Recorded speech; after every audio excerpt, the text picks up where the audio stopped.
Is the truth more felt than heard, spoken, or discovered? The source of that question comes from a place which believes that one is going to be exposed to various answers and situations and voices and ideas, and they need to know which one of those answers or ideas or voices are the truth and which ones are not. I wouldn't recommend that that be the angle from which this is pursued. That's why I asked. I would say that it has nothing to do in what form the truth comes. It's actually the reverse. It has everything to do with the presence or the absence of one's genuine desire to seek it. And I must immediately interject and say that I in no shape or fashion am recommending that someone try to seek it. But why wouldn't you? Why wouldn't No. Why wouldn't anyone stop smoking? Why would anyone ever drink?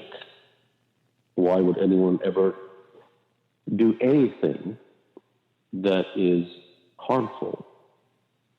You know, that those things are based upon logic. Human beings are not logical creatures. To treat them as if they were logical creatures is to misunderstand. This has nothing to do with logic. Human beings are emotional creatures that are driven by desire. Logic gets no say.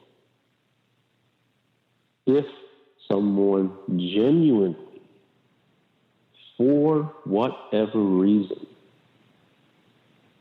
craves, is desperate to know the truth, they won't ask the question as to whether the truth will be heard or felt or how do I know when I find it. The people who ask those questions are the people who like to window shop.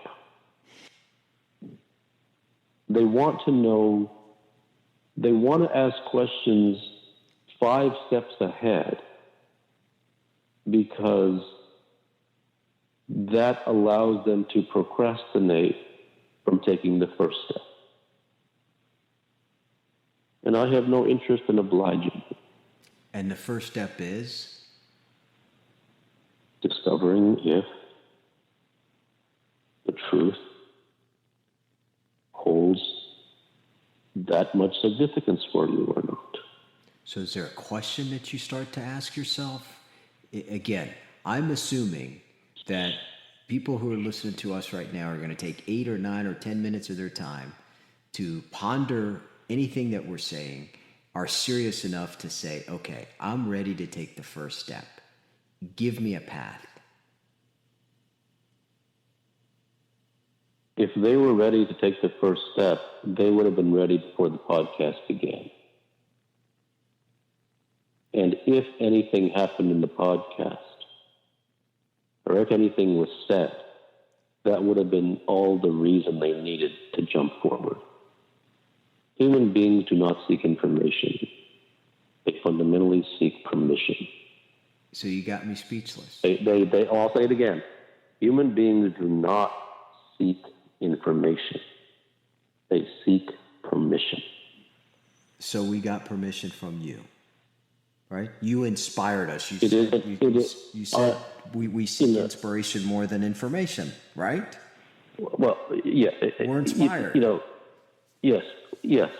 What I'll say is nothing really to do with me. I will only say that if it is me, that is only because they live in a world in which no one is saying such things. They live in a world that has become so neutral and so invested in false ideas that those who genuinely seek the truth do not have any colleagues, so to speak. The people in this world who seek the truth are the people who feel like they have no one to talk to. This is a very significant and very consistent thread amongst genuine seekers of truth.